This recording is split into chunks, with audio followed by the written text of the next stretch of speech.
Hello and welcome to Ordinary People Doing Extraordinary Things, the podcast show. I'm your host, Carrie Roberts, and we are doing another installment of my Connected Conversation series about relationships, where we talk about happy and healthy couples, how they met, and just kind of showcase a little more positivity in this world. So today I am with Kenneth and Brittany. Welcome. So excited the two of you are here. Thank you. Can't wait. Can't wait to get it going and kind of showcase what we're all about. Yes. So I always like to start kind of, before the two of you met, and Brittany, I'm going to start with you on this one. When you were younger, so maybe middle school, high school, when you kind of start thinking about boys or you start thinking about relationships, did you have an idea what it meant to be in a relationship? Or, did you look to your parents? Did you look to TV? What was kind of your idea of what a relationship should be at a young age? I didn't really look to my parents. They're very disconnected. I definitely looked more towards the romanticized movies like Love and Basketball. Like that was my thing. So good. But my mom taught me a lot. And just like what to look for in a person. I went through I wasn't really interested in guys until my senior year. I was so focused on basketball, but I would definitely say I learned a lot of what a relationship should look like through movies, and unfortunately. Yeah. I can say that that's probably pretty common. And it's funny you mentioned Love and Basketball because that is such a good movie. And you as a basketball player, that would make sense. So Kenneth, what about you? I'm always interested because I feel like it's different for guys than for girls. I mean, were you even thinking about what it meant to have a relationship, or did you have any role models, or what were your thoughts when you were kind of a young man? Yeah, growing up, just like Brittany said, I was kind of disconnected. I didn't really have a father growing up.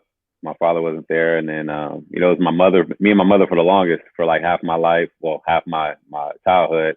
And I have my stepfather come into our life. And so, their relationship was great at first. And then it kind of tailed off towards the end as I was going to college. So, I've seen a lot of bad and I've seen some good parts in it, that I can take and learn from. But I never really kind of got the glimpse of what a relationship is really supposed to be like until, we got to college. We had our scholarship family, but we call them our real family. And they kind of showed us the roadmap of kind of what it's like to be a real family and be in a real relationship, And so, they're the ones that, we look towards and kind of get all the tips and tricks and notes about, how to really operate in a relationship. Yeah, I think that's interesting you mentioned that, because I think it's important to note that family doesn't have to be your biological family. It can be the other people around you that showcase what are healthy relationships, and romantic ones are actually very similar to other healthy relationships. So, Kenneth, you and I met recently, and you were telling me, you were like, me and my wife, we were both athletes. Brittany was a collegiate basketball player, and you played football. So let's start with this story, and I'm just going to put the screen on the two of you for a second because this is my favorite part about how you met, and I like to hear both sides. So who wants to tell the story first? What you want? You go. It's two parts to the story, actually. Okay. All right, I'll tell about the first part, and then she could tell about, her little part when we got to college and stuff. So we really met on MySpace. For all the people back then that know what MySpace is, that's where we really met. I remember, I think she was on her official visit at Utah, and I was at home, and so we was on MySpace, and I think while she was on her, you tell the story. Yeah, you tell the story. Okay. So, so I was on my official visit at Utah with my mom and Coach Rudy. I don't know his last name. Him and my mom connected instantly because they're kind of from the same area in California. She grew up in the Toronto area. She went to Banning High School.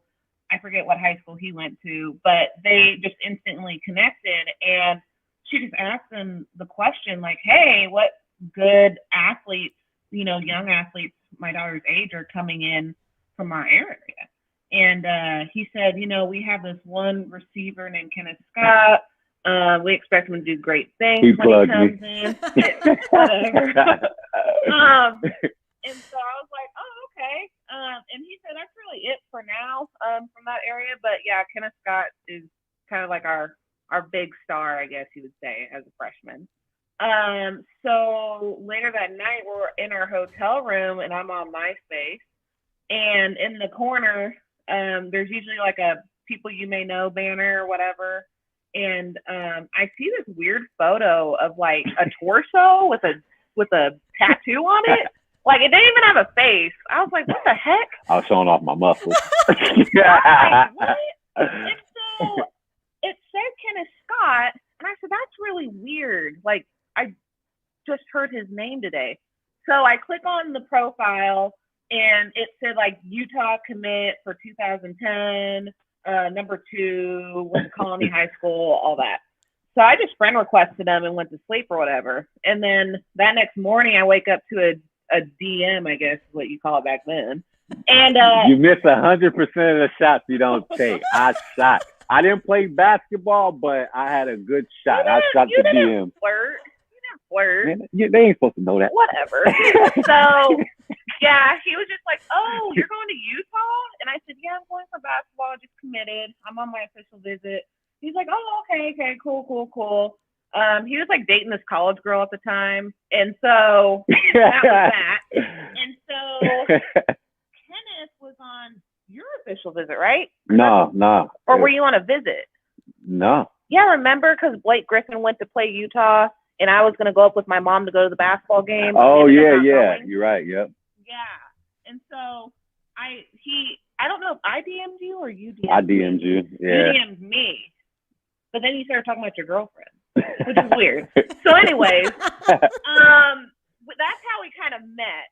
Yeah. But then actually my first day on campus, I'm moving into my dorm. I have a box in my hand. I'm going up the elevator, and I'm not paying attention. I'm just kind of, in a daze. And this guy gets off. And so, I press the button to go to my floor, and I hear someone say, like, Brittany? And I'm like, who the heck knows me? So I kind of look out the elevator, and it's Kenneth. And I'm like, he's like, Brittany, like, from MySpace? And I'm like, yeah.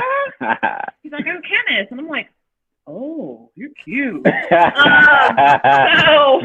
kind of how that happened. She just seen the torso, from the picture. She didn't see the face yet. So, yeah, I was like, whoa.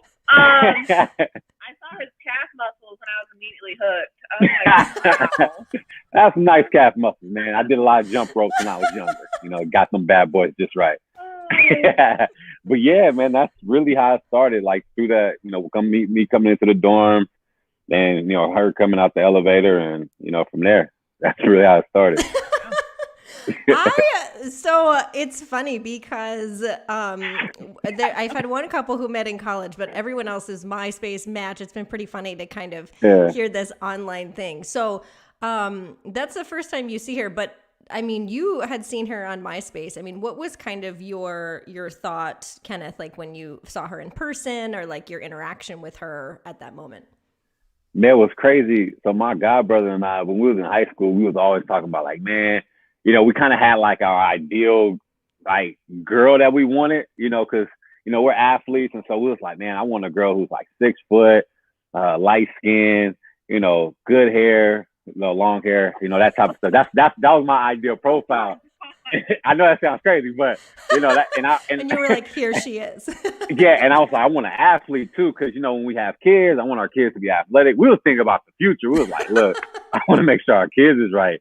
And so it just so happened, like it just kind of panned out that way. It was weird, but randomly it happened that way. Did you, Brittany, were you looking for an athlete as well, or like your mindset wasn't even there, or you were like, hey, he's cute, let's see what happens? So my mom played basketball and softball at UCLA. Oh, Can't cool. speak. So she actually gave me this huge talk before I got to college. And she was like, don't date an athlete. They're womanizers, they're partiers, and you're not like that. And I said, yeah, I know. Remember, no tattoos. No tattoos. So Kenneth, I wouldn't say you were a complete womanizer, but, Kenneth was different. Like, he didn't drink, he didn't smoke, and he was super, super nice. But I wasn't really looking for an athlete boyfriend, because my mom was like, taboo, like, stay away. But when I saw him, I mean, I even told my mom, I was like, I'm like in love. Like, he is so cute, Mom. And she's like, it's not all about looks. He has to have brains. And I said, well, I haven't gotten that far. I just met him. But, you know, I was like, he ticks off the cute factor. So we'll go from there. But, yeah, and especially my first day on campus, I was like, whoa, I like it. Oh, man. So, and you said you both were coming from the same state, right? Nah, she was coming from Oregon. I was coming from California. Oh, Yeah, okay. My mom grew up in where he's from. So. Okay, got it. So, so you meet each other. You both are like, okay, you're physically attracted to each other. Did you at this point say, okay, Kenneth, I'm going to ask her out, or were you like, we're going to be friends? Like, what was kind of the next kind of step into here? Yeah, so we kind of like just hung out for some time. You know, just hung out, and then. You want to tell the real story? Go ahead. Okay, we'll tell the real story. Brittany's bringing the truth. I like it. We're not gonna let him dictate this storyline. So, like I said, I fell for Kenneth like hard, and when I got to Utah, you know, he's a freshman and you get a lot of attention, and it's like, no, I like Kenneth, and so we hung out a couple times, but like it was like we saw each other at a party and it was kind of in passing, or he saw me like sitting on a bench outside our dorm, would say hi. That was me. You know how when you're younger, you mean to the people that you like. Yeah. That was sort of like my thing. He wasn't, yeah. And so I remember he was with his friend Molly, and I texted Ken, and I'm not the type to go after a guy or really even like, you know, like tell them like what's up. But I just texted him. I said, hey, you know, I really think we should, you know, take our relationship to the next level. Like, I really like you. I think we fit together. And his exact response, I remember this. He was like, no, I'm good. I was like, wow, okay. So that broke my heart. Wait, hold on, Kenneth. Why did you say that? Were you just trying to be cool? Were you like, I'm 18, I'm trying to see my options? Were you like, well, do you remember saying that? I do remember saying it. I was just like, you know, I'm just getting into college, just trying to fiddle my way around, see, you know, get adapted to it. And I didn't want to, you know, get involved too quick. But yeah, I mean, that is a true story. Unfortunately. So now she's like turned off, right? So now you're like, forget him, whatever, I'm over it. So how did you kind of, you know, you decide obviously at some point that you kind of like this person. How did you decide to ask her out or get her to come back to you and be interested after you kind of blew her off for a moment? So like I was coming back from California because we had a break where we can go home and then you come back right after just to gear up for the season. And so I left and I came back and I just shot her a text message. I forgot what I said in the text message. You said, hey, you want to hang out? Oh, yeah. Hey, you want to hang out? Who is this? Yeah, she hit me with the who is this? I said, she hit me with the who is this? I said, you deleted my number? I was like, whoa. You're a big fan on campus. I couldn't believe it. Yes, like, Brittany, I like it. Like, you did me like that? Yeah, strong, independent woman. You want her, you gotta step up. She hit me with the who is this? I said, oh, this is how we are, huh? And so, yeah, that's how it started when I kind of, you know, getting back into the swing of things. That was crazy. You had to earn your way back in. That's right. So now, okay, so eventually she decides to give you a chance. Where do you go on your first official date? I went to a haunted house. Jacoby. Yeah, Drez. A couple of my friends from the football team. Yeah, we went to the haunted house, and at that time, did I have a cast on my foot? And I was hobbling around. I don't remember that, but you were hurt. I was hurt. Yeah, I did have yeah, because we went to the Nightmare on Brittanys, right? Yeah, man. So our first official day, we went to Nightmare on 13th, the haunted house place. And mind you, like I'm a freshman coming into college, and I'm projected to be like a starter, right? And a week before the first game, I break my ankle. Like I tore all the ligaments out of my ankle, everything. And so like a month later, because a month and a half later, it's Halloween, and so I'm in a cast. But we still go to the haunted house. I'm walking on the floor with my cast on. So I'm going to this haunted house with a cast on. That was the craziest thing. I wanted to be cool. I was just walking around like the cast was a shoot. Like, it was crazy. Trying to impress, right? Yeah, I had that a cast limp on, Yeah. Well, it's funny because you have to put into context again, you're both 18, right? So it's like, when you're 18, you don't know anything and you're trying to act cool and all of that. It. So at what point did the two of you decide like, okay, we're dating now, we're a couple? Kind of how long did that process take? It took, so we went on the date and so I let him drive my car. He didn't even have a license, but I just said, you can drive. You're the guy, right? And so he didn't talk to me the whole ride there. So I was like, okay, here we go. He's going to blow me off and I'm going to get mad. And so we get out of the car. We get to the haunted house. He holds my hand. I'm like, what the heck? Like, you're not talking to me, but you're going to hold my hand? It was weird. And so we went to Denny's afterwards. And the ultimate after college hangout. Yeah, totally cheap and good, right? So true. And so I just remember we get back to my dorm and he stayed a little bit before he left for his. And I don't know if we were watching a movie or what. We was on the bed, right? Just watching TV or watching the movie. Yeah. And he just kind of looks at me and Kenneth's really shy and isn't, I wouldn't say you're the most romantic person in the world. I ain't gonna lie. I'm not there. Yeah. I'm just straight to it. I'm just straight to it. So he kind of looked at me all awkward and, he's in this weird mood and he's like, so, like, do you want to be my girlfriend? I'm like, straight like that. Hey, you want to be my girlfriend? Like, I didn't have no romanticness to it. Like, hey, you want to be my girlfriend? Like, it was just awkward. Nothing cute. And I mean, I love Kenneth's personality and like what he's about, and I just immediately was like, yes. And then the next day, everybody knew. I don't know how, but everyone's like, "Oh, you guys are dating?" It's like, yeah. Like, how do you know? But yeah, that's kind of how it happened. It was quick. Yeah, but you had the MySpace, you had the kind of know each other, so there was a process there as well. Now, as you had mentioned earlier, you both were collegiate athletes, and I was telling you before we got on this call, I was a dance major. So similar but different. I understand, the extra stuff that goes into not just being a student, but being an athlete. And Brittany, you're basketball, and then you're football, Kenneth.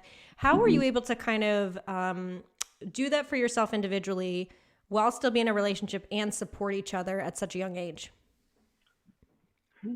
Man, I ain't gonna lie to you. When I first got to college, the education part, you could bump that. Like, I'm just focused on football. Like, bump that.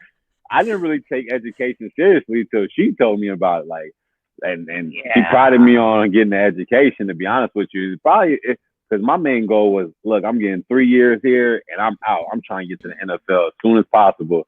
I didn't even think about no grades, no, none of that. Like high school, I was a 2.3 GPA average. That was just me. I just cared about football. But like when I got to college, she really, showed me the way as far as like you need an education type thing. So for me, it was all about football until I got hurt, really. And then it kind of, made me realize a couple things. And so, but balance wise, it was tough.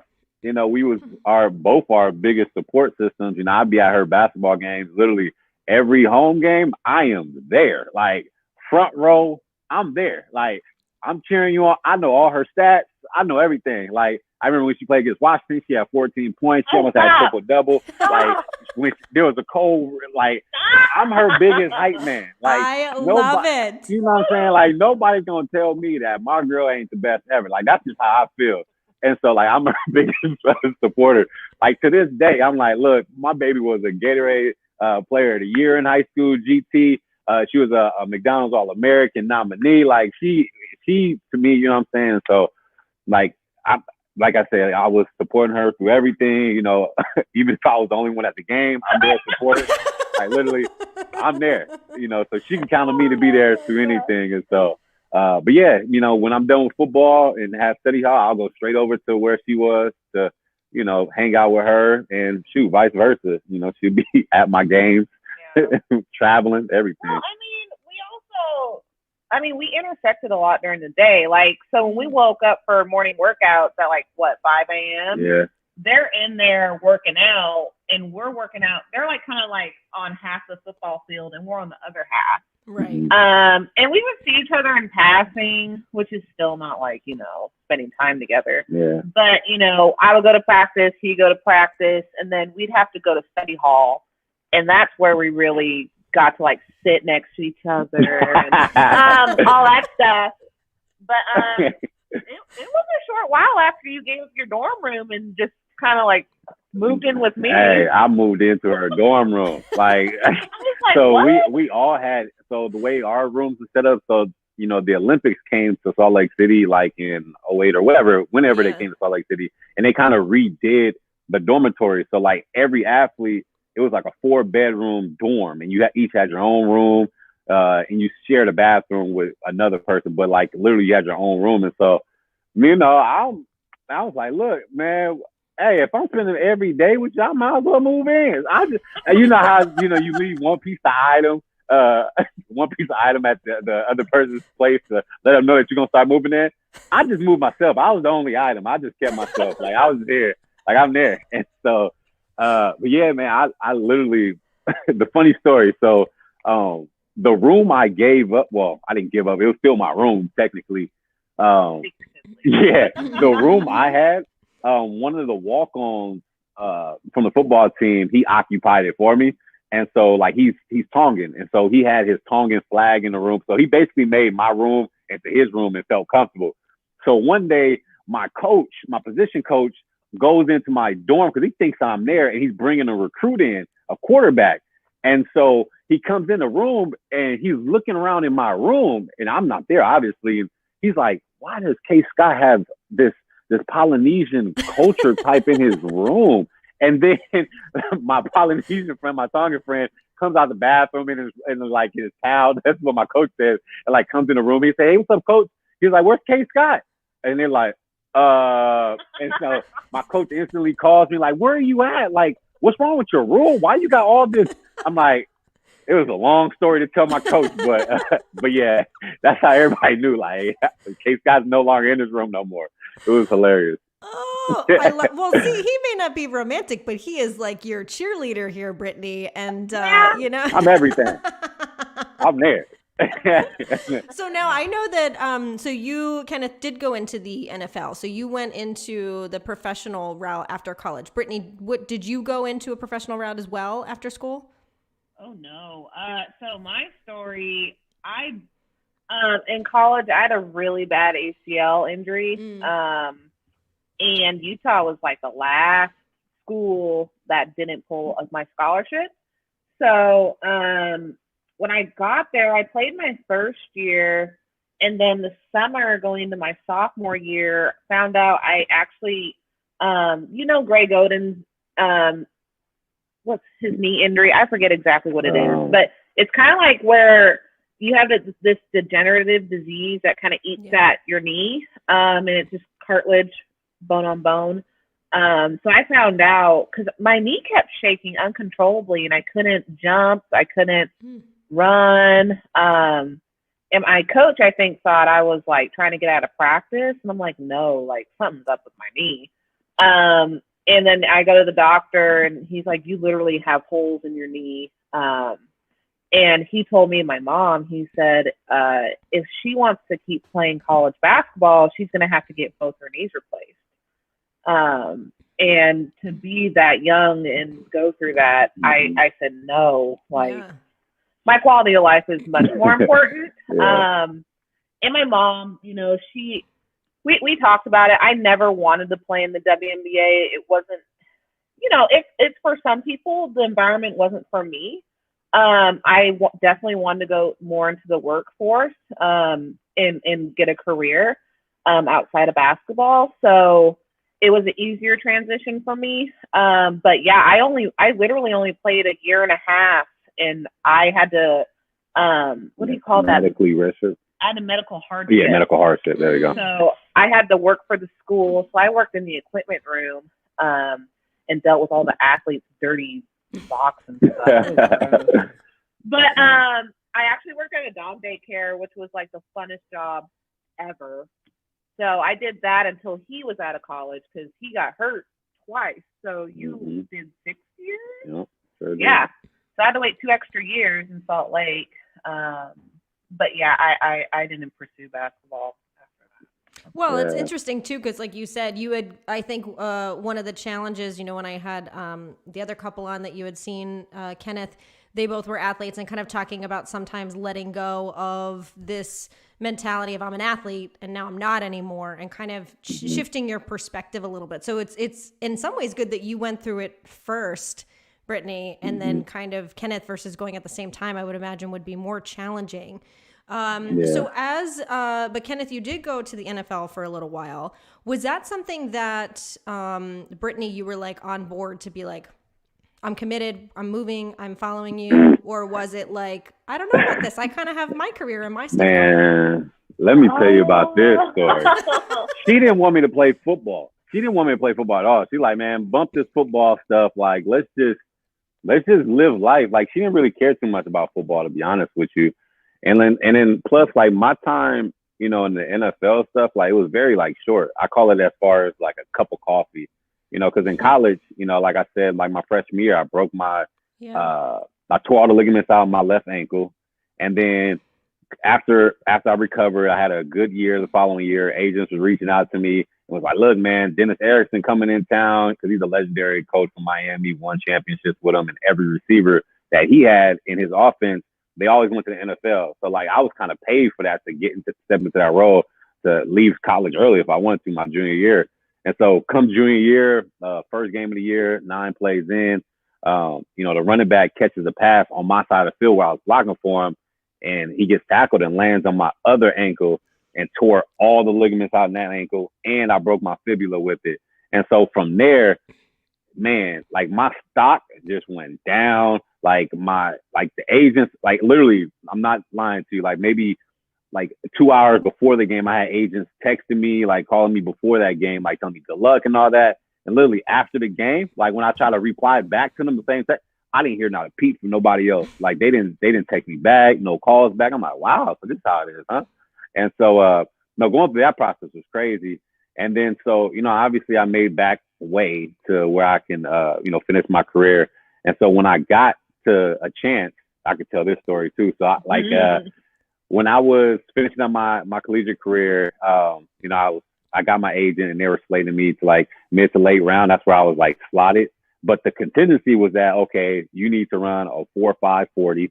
And so if you run a 4.6, you'll be late round. If you run anything a little bit higher than that, it's going to be very hard for you. So fast forward it, you know, I killed everything else, like in our pro day where all the scouts come and check you out, NFL and CFL. I killed everything. Got to the 40-yard dash. I didn't do so well. I'm not a fast person. I'm not a fast receiver. And so, like, my stock, like, plummeted. Like, so I went from looking at to get drafted to now, man, it may be a long shot. So leading up to the draft, you know, I had, I think it was, I remember because I counted 14 out of 32 NFL teams reach out to me in regards to, like, hey, make sure your phone's on, everything's updated, blah, blah, blah. So I'm like, okay, cool. They're not going to worry about my 40. They're not going to worry about none of that. I'm still going to get my opportunity. And so after draft, I mean, the draft comes, the late rounds come. I didn't get picked. I'm like, man, what's going on? After the draft happens, still didn't get picked up. Like, I was supposed to be an undrafted free agent, even though I didn't get drafted. And I see everybody else getting calls and stuff. And I'm like, I know I'm way better than him, all that. And then, what come to find out, to be honest with you, it was really about my prior injuries that kind of held me back and was looked at as red flags on top of that 40-yard dash. Yeah. So it was about, a couple of days where I was just in your mom's basement, just soaking up in the darkness. I was literally in the basement, in pitch black, just sitting there. I ain't took no shower. I ain't brushed my teeth. I ain't did none of that. I'm just soaking up in depressed mode. And she came downstairs babe, get out of this house. You staying up the house. So we went to this restaurant to go get some. Well, I went to go get some chicken and waffles. And so as we hop out of the car and I'm on my way, we're walking towards the entrance. I get a phone call and I'm thinking it's one of my friends from back home because the area code is similar. And I get the call and it was from the Los Angeles Rams. I'm like, let's go. That was probably the best chicken and waffles I ever had in my life, ever. The best chicken and waffles that day because of that call. And so, I get to LA. They had the mini camp stuff. I get past the mini camp stuff. So the day before, because we was in the apartments that we were living in, and my roommate, it was me and another receiver, my roommate, we were checking our text messages because they were texting 30 people, 20, 30 people hey, bring your stuff to the lobby. You about to get released, that type of stuff. So we was nervous because literally I'm like, man, me and him talking man, if whatever happens, stay in touch, that type of stuff. And so we didn't get that text message. So I'm like, let's go. We good. Because we're about to head into training camp, into the season and stuff like that. And so I texted everybody hey, I made it, blah, blah, blah. We in there. We good. Boom, boom, boom. Me and my roommate and another person, we went to the beach. We had our Rams stuff on, getting stuff for free, right? Because we were oh, you play for the Rams? Here, take this. That type of stuff. I'm like, let's go. And so I get to the point where they're all right, training camp is coming. We're about to head into the season. We're going to take physicals. And I'm like, oh, shoot. Because in my head, I'm like, all right, no, this is going to go south. And so we get to the doctor. We take the physical, 4 to 6 hours. It was long. They took everything. And they gave us an envelope at the end. We all looked. They got A's and B pluses. I looked at mine. It said a C minus. I'm like, C minus? And so literally maybe 2 minutes left, 2 minutes in, the assistant walks in. He's getting done talking with Coach Fisher. Coach Fisher man, he's a great player. Whoop-de-whoop. It's just that, football, your body is your greatest investment. And it's tough to invest in you if, your body's not capable to produce that type of thing. And so I got sent home, and I remember walking in the house and they was I thought you was just in LA. I was like, damn. I was like, dang, that's crazy. Mom was clueless. Yeah, her mom was clueless on that. Damn. And so yeah, that part was crazy, man. Just having my cup of tea. It was a great experience, hanging out with all the people, getting that chance and notoriety of, oh, he got into the, NFL type stuff. It was great for that time being. And then, yeah, it was just great for that time being, just being in there. And then she didn't, to be honest with you, when I told her, she was like, I was like, well, oh, I think probably because she knew all your injuries, she cared about you and doesn't want you to get hurt more, obviously. So, I think it's stuff like this that's really important, when we talk about relationships, of when someone is down and they're just, they're at a low, it's important to have that support. So I'm curious kind of how, whether it's that time or in general, how do you kind of support each other when you're in that space? So Kenneth, for you, how did Brittany support you at that time, or in general, does she? She just made me see the bigger picture. Life ain't all about football. To be honest with you, football is a great sport, but there's more to life.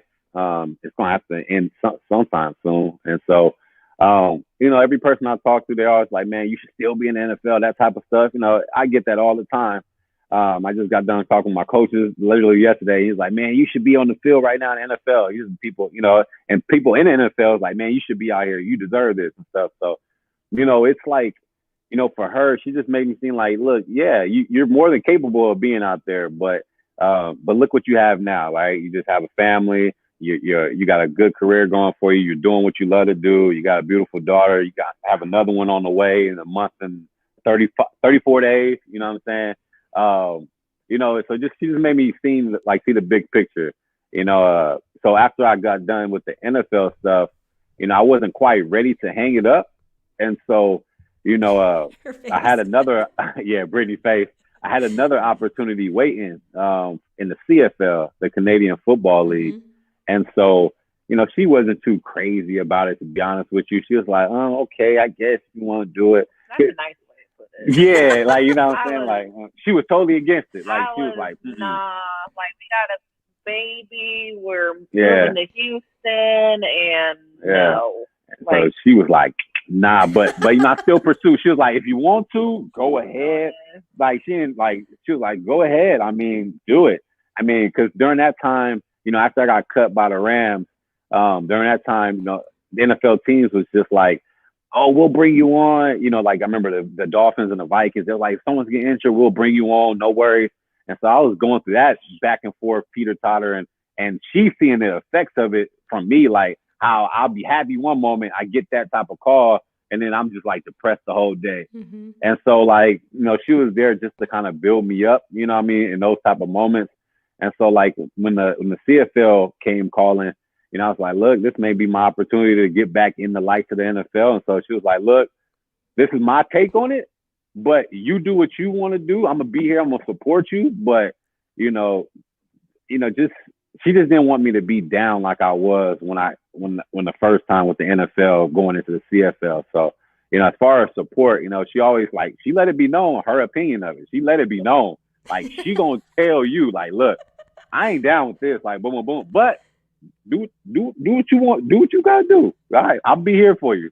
And so, so that kind of gave me the confidence, like, okay, if I fail, I'm still gonna be good, at the end of the day. Like, yeah, all right, I'm gonna do it. But but yeah, that's just my take on, like, her support of me through, like, my trying times as far as football goes. Yeah. Oh, I love that. And you how long have the two of you been married for?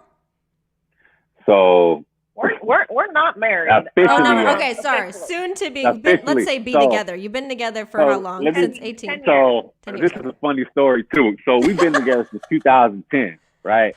And we got engaged in 2017, mm-hmm. right? And so I'm not gonna act like everything's been bubbles and roses and lily pads and garden trails, whatever it's called. I don't know. You know what I'm saying? Everything is not like the yellow brick road and you're going to see the Wizard of Oz at the end. Like, everything hasn't been perfect, right?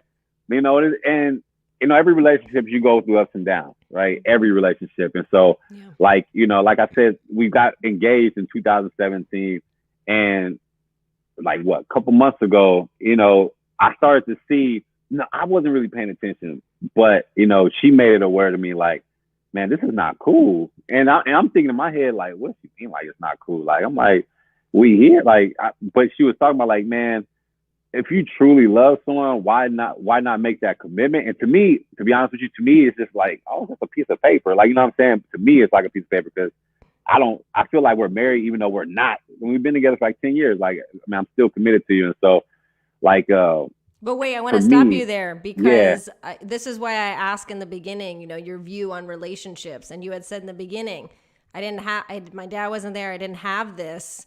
Do you mm-hmm. think that was part of it, of like any type of fear or insecurity about it because of that past experience? If you were conscious of it, or was it at all, or you're not sure? Yeah, to be honest with you, man, I didn't even know really any. I don't really know anything about relationships, to be honest with you. Like, I'm be very honest with you. I'm learning as we grow. Like, to be honest, I'm learning. Everybody like, every year, I'm learning. Yeah, like, I didn't really have no great example, like, through my childhood. So I don't really know how, like, I seen it in the beginning when my mother and my stepfather got married, just a little bit. I seen it there. But as time went on, it just, like, decreased, like, drastically. And it kind of, like, shunned me away. Like, man, why would I ever want to go through that?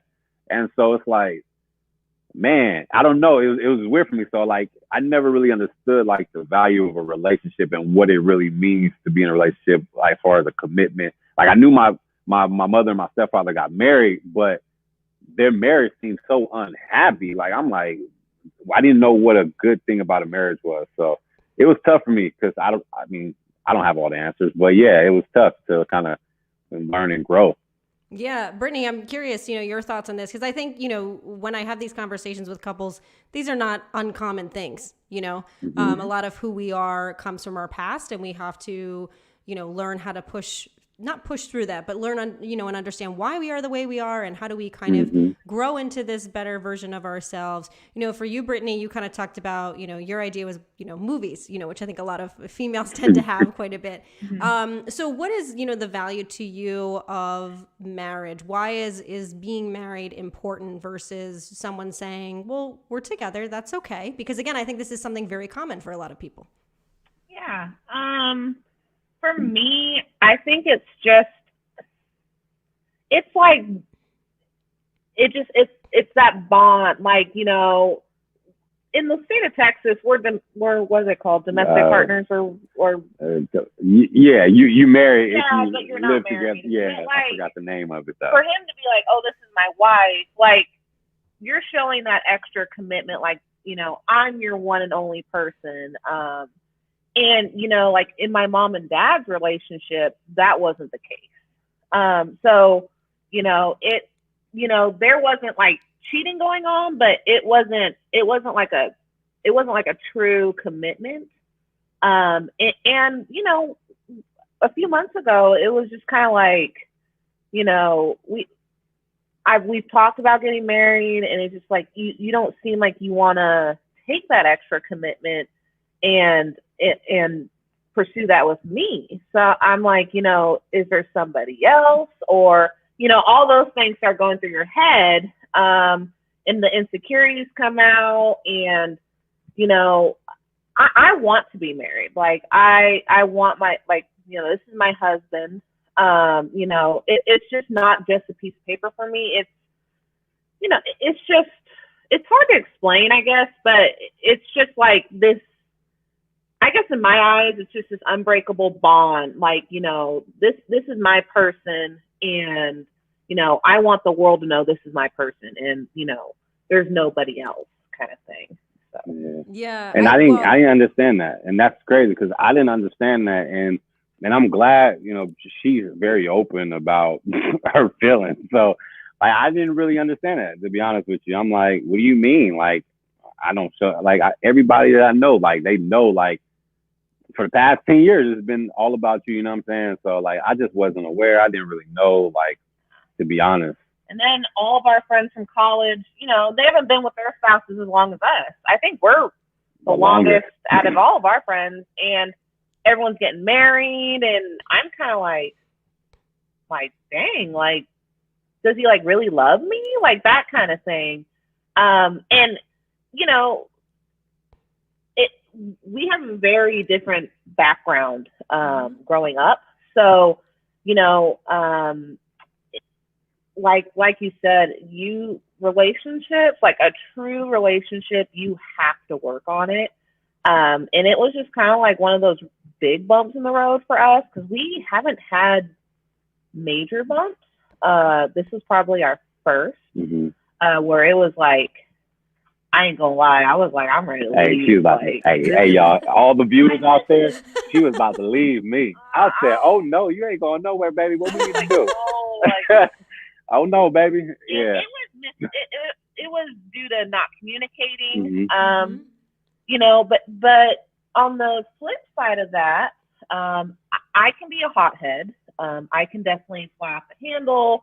And Kenneth, we're polar opposites. Kenneth's very reserved. I'm the one who expresses everything. Kenneth's more of the kind of just like lay back, chill. I'm the quiet one. Kenneth's the really outgoing one, that kind of thing. But, Kenneth's been through a lot in the last, 3 years, 4 years. His mother passed. And emotionally, that was a huge toll. And then a year after that, our daughter was born, which is just another huge toll. And then we got officially over, and then starting new careers for both of us. So it was kind of like two ships in the night that just passed. And I got this weird realization, I don't want to have a relationship like my parents, where you don't communicate and you don't figure out what the true root cause of the issue is. and just keep going with it, put all your time into your kids, you know, and then, you know, once the kids are out of the house, it's like, you know, why am I with you? Like, you know, that kind of thing. And I'm one of those people, like, I want to fix the root cause. Like, I'm not trying to put a Band-Aid over anything. So, I mean, we had a few knockout, drag out fights. But I think we are super, super happy. Yeah. But like Kenneth said, it's not perfect. We're like I'm the more goofy person. Like when she can't be mad at me for like 5 seconds because I feel like life is, you know, ever since I lost my mom, like I feel like, man, the stuff we fighting about, it's not even that, like on the scale of life, it's not even that important. Like that's my view now. It's like, we arguing about this? Come on, man. This is like, we ain't got enough time in life to argue about this. And to kind of like go back on what you said about how we came into the moments, like those heated moments, you know, to be honest with you, I always, in my head, not outwardly, in my head, I always like, man, she tripping. Like, why is she so insecure? Like, and then I had to really stop and think about it myself. Like, well, maybe it isn't her. Maybe it's me. Like, you know what I'm saying? Maybe it's me in the way I'm doing things and my actions are the way she's, you know, processing things, you know, by the way, I'm not showing enough affection or not showing this or not doing this. And that's causing her to be that way. And so I really had to take a deep dive. Like, man, if I really want not only her, but my family to, you know, my daughter. Yeah. I mean, you when you have kids, you want them to see a loving relationship. So they grow up. Like, you know, my parents were, you know, they hugged in front of it. Like, you know, it was unconditional love. You know, like my parents, they were affectionate, but, you know, they had their bumps and we saw that. But, you know, like with Brooklyn, it's like, we want her to grow up like, you know, hugs and kisses and all that is good. Yeah. Like, you know, we don't want her to grow up being like, you know, like, don't touch me, don't, you know, don't hug and kiss me. Like, you know, I don't do that stuff. But, you know, Kenneth, you know, I mean, to be completely transparent and honest, you know, since his mom passed and his mom was his everything. I mean, that's all, they had each other, you know. She had lupus and Kenneth was her primary source of life. I mean, you know, when she passed, his whole demeanor changed. You know, he just wasn't the same bubbly Kenneth that we all know and love. And so, and it's a process, and to lose someone like that is, I couldn't imagine. But you know, we have a daughter and we have a growing family. So for me, it's like, hey, you remember your mom, celebrate your mom however you want and process your grief, but you also have to realize that you have a little girl who's looking up to you because she's a daddy's girl through and through. My baby. Like, when she sees her daddy, she don't care about her mom. She's like, it's just my dad. And you know, he has to show her, you know, that bubbly personality with mommy or family or whoever. So, you know, that's kind of been our struggle, I think, the last couple years. But I don't think it's like an unnormal struggle to go through something like that. Well, you know? I first want to thank both of you for being vulnerable and sharing that, because I know sometimes that can be challenging, but I think people watching or listening to this now or later, a lot of people can resonate, especially now during COVID time. I mean, we're recording this in November 2020. There's just a lot of stress, financial, relationships, mental, I mean, just physical, all sorts of it. And I think you're right. It all these things you're talking about are not uncommon, but I think the difference is hearing both of you now, for, you know, both of you to admit, hey, I'm not good at this, and hey, I'm not good at this, but what can I adjust, or how can we talk about this? And I think that's something that couples and individuals struggle with personally and professionally. Do you have any advice for couples that maybe are going through a similar thing, but they're just not really coming to a point of compromise. You know, they're kind of just fighting, and they haven't really gotten to a point where they've really started to think, well, what can I do? Do you have any advice on how they can kind of handle some of this? So, my boss just left, and I had kind of like an exit dinner with him. And he was kind of like my surrogate dad. I think of the world of him. And I kind of told him what was going on. And he said, Brittany, he goes, I love you to death, but you can't keep saying it's Kenneth. You got to say, how are we going to get past this? Like, how are we going to fix this? Take our hands and move forward. Whether it is primarily one person, causing the rift, to be able to move forward as a couple, you both have to dig in and figure out how to move forward. It can't just be one person. Because to be honest, like when our relationship, like I said, I'm very blunt and I love Kenneth, and some things I didn't really support. And I didn't really, understand his feelings and what was going on. And you kind of have to sit back and realize, like, it's not just him, it's me too. So like, you need to unify and come together, and it has to be we. It can't be him or me or you or I. That would be my advice, is to think of how are we going to move forward, and then also communication. Closed mouths don't get fed. So, if there's an issue, you have to communicate. And I think that's been our biggest struggle, is bottling things up, and then, you reach that threshold and then the volcano erupts. And that doesn't help anything. I think when there's an issue, you hammer it out and move forward, because there's always going to be something in a relationship. It's just the nature of the beast. And that's what I would say, is open communication and a we mindset. Yeah. Yeah, and I piggyback on her. No, exactly what she said. And then to like kind of put the cherry on top is just, put the cherry on top is just man, just think of the big picture too, not just in your relationship, just about life. You're going to let this little thing get in the way to what you really want to be in the future. And so I think that kind of goes back to what she said about the me and we. I remember I was reading a book, how they said, 1 + 1 doesn't equal 2 in a relationship. 1 + 1 = 3, because it's one person plus one person. You guys create an additional layer, which is 3. And so I think that's what it's really all about, the communication factor, being able to take what's being said and comprehend it internally, so that, you guys can move forward.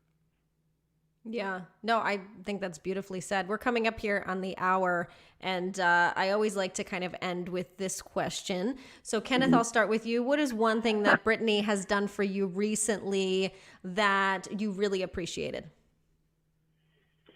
One thing is letting me be me. Let me be me, and what I mean by that, I'm very, I'm outgoing. I love talking with people. It's weird. So I'm outgoing, but I'm also reserved too. So it's weird. That's a both worlds, I guess. But she lets me be me as regards like my personality, who I am. You know what I'm saying? She just lets me be myself, and I think that's one of the big things, is she doesn't try to change who I am. She just just lets me be who I am, and kind of just shapes and molds me to become a better version of myself too. I like that. And Brittany, what about you? What's something that Kenneth has done for you recently that you really appreciated? You're so goofy. I think it's just being in the moment and being there. Kenneth, he just started a brand new position, and we definitely had our bumps and bruises about spending quality family time together. with our daughter and our outside family. And, you know, he's really put us, you know, kind of not above everything else, but he's really taking the extra time to like spend quality time with us, which is, I appreciate that so much, especially for Brooklyn. So that's my big appreciation, is just, you know, making us feel special, and especially during the holidays, and you know, just loving us, and you know, spending that quality time together. I love it. Well, I thank you both. If anybody wants to connect with either of you, I always give this option. If you have a website or if you have social media that you like to connect with people, where is the best place that they could find either or both of you? Instagram. Yeah. Instagram is literally all family. Well, basically Brooklyn. But hey, they can follow us. Follow me. Mine is K Scott. He's more of a social media person. I kind of trickle on there every now and again, but yeah, I'm the one that posts everything about our family and videos, and I love video content. Like say we go on a trip, I will like record the whole trip, cut it up to where it's like a minute, and so everybody just can see and enjoy it. You know, kind of be a part of it, you know, part of the moment. But you know, my Instagram is kscott_2. You know, so that's where you can find me at. You know, you can see I'm all about, you know, saving those moments, you know, and not to go back on like a sad thing, but like one of the things that I appreciated so much, like when my mom passed away, was not really the pictures, you know, because the pictures were just still. It was more of the videos, because now I can like kind of recreate those moments of how her voice sounded, you know, her body language, how she moved differently, you know, things of that nature, right? I can kind of feel, I don't know, it was just a more lively feeling. So now I try to recreate those moments with my present time to, you know, capture those types of things. Because if, you know, when I'm all said and gone, and, you know, I want Brooklyn to have something to where she can hear my voice, she can see my movement, she can be able to do all that, or see her moms and stuff like that. I just want to know your Instagram name. Oh, my bad. Hey, my bad. Hey, I love it. I was going on one tell I love it. You two are just adorable. I love it. I am so glad we met. And, you know, the two of you, I love from the beginning, the humor and the support, and then really, again, just being vulnerable and open and honest with us and with each other. And I thank you both so, so much. So excited to hear more about your journey together, and to hear more about your new baby to be born very soon as well. Thank you both so much for being here. Thank you so much. Appreciate you.